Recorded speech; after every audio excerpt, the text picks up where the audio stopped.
Hello everyone, welcome back to our channel biology world. तो आज हम पढ़ने वाले हैं मेल रिप्रोडक्टिव सिस्टम के बारे में। तो मेल रिप्रोडक्टिव सिस्टम के जो मेल ऑर्गन्स होते हैं वो बहुत डिफरेंट तरीके के हो सकते हैं। सबसे पहले जो मेल ऑर्गन की बात करते हैं, primary sex organ in male is known as testis. ये जो आप टेस्टिस देख सकते हैं, टेस्टिस है जो प्राइमरी सेक्स ऑर्गन है।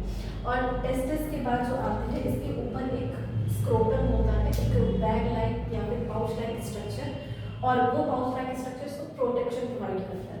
जैसा कि हम देख सकते हैं, सबसे पहले यहाँ पे जो स्ट्रक्चर है वो है हमारा टेस्टिस का, और टेस्टिस के अंदर टोटल 250 कंपार्टमेंट्स होते हैं। 250 जो कंपार्टमेंट्स हैं वो उन्हें हम टेस्टिकुलर लोब्यूल कहते हैं। इस टेस्टिकुलर लोब्यूल के अंदर भी 2 से 3 या फिर बोल सकते हैं 1 से 3 यहाँ पे सेमिनिफेरस ट्यूब्यूल्स होते हैं। इस सेमिनिफेरस ट्यूब्यूल्स के बाहर जस्ट बाहर हम देख सकते हैं लिडिक सेल्स होते हैं।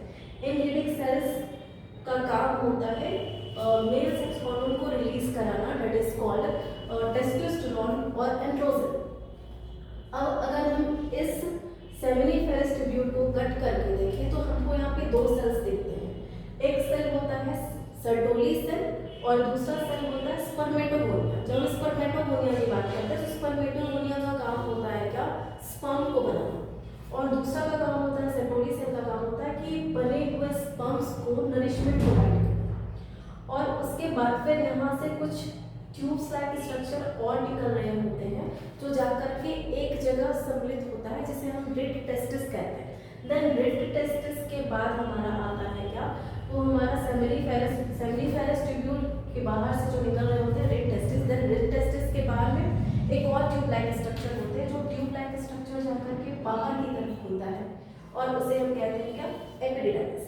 एपिडिडाइमिस एक ऐसा स्ट्रक्चर है जहाँ पे जिसका काम होता है स्पर्म को स्टोरेज करना, और ये एपिडिडाइमिस स्ट्रक्चर है। एपिडिडाइमिस के बाद एक और स्ट्रक्चर हम देख सकते हैं, इसे हम वास डिफरेंस कहते हैं, that is tube like structure. और ये ट्यूब लाइक स्ट्रक्चर यहाँ तक आया हुआ है, और यहाँ पे 2 ग्लैंड्स लाइक स्ट्रक्चर है जिसे हम सेमिनल वेसिकल कहते हैं, सेमिनल वेसिकल कहते हैं। ये सेमिनल वेसिकल फिर आगे की तरफ आते हुए हम देख सकते हैं, यहाँ पे प्रोस्टेट ग्लैंड है, और देन प्रोस्टेट ग्लैंड के बाद बल्बो इरेक्टर ग्लैंड्स या फिर काउपर ग्लैंड्स इसको कहा जाता है।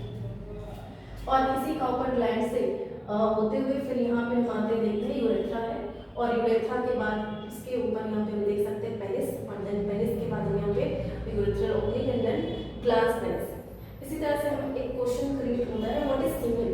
सीमेन क्या है, तो हम यहाँ पे देख सकते हैं कि यहाँ तक जो आया हुआ स्ट्रक्चर था, जो जब जैसा कि मैंने कहा कि यहाँ से वास्ट डिफरेंस यहाँ तक पहुँचा है, फिर यहाँ से वास्ट डिफरेंस जो है लेकर के यहाँ से यहाँ तक जो पहुँचा था वो हमारे पास स्पर्म था, और स्पर्म को फिर वहाँ पहुँचने के बाद 3 फ्रेंड्स और दिखते हैं।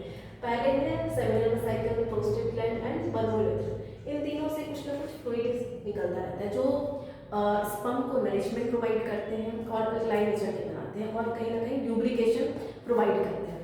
तो इस तरह से व्हाट इज सीमेन, सीमेन की जब बात करें तो सेमिनल वेसिकल जिससे कुछ ना कुछ फ्लूइड रिलीज हो रहा है, प्रोस्टेट ग्लैंड इनसे भी फ्लूइड रिलीज हो रहा है, और बल्बो इरेक्टर से भी फ्लूइड रिलीज हो रहा है, प्लस इसके साथ जाकर के मिल गया है कौन, स्पर्म। और इन्हीं के फॉर्मेशन को, इन्हीं जो ये जो बना है आपस में मिश्रण जो बना है, इसी मिश्रण को हम सीमेन कहते हैं।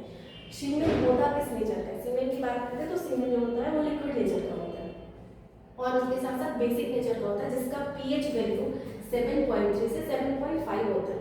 और इसी तरह हम देख सकते हैं कि हमारा मेल रिप्रोडक्टिव सिस्टम इस तरह से। नेक्स्ट टॉपिक हम लोग पढ़ने वाले हैं वो स्पर्मेटोजेनेसिस के बारे में, कि how sperms produced in male reproductive system that is called testis. Thank you.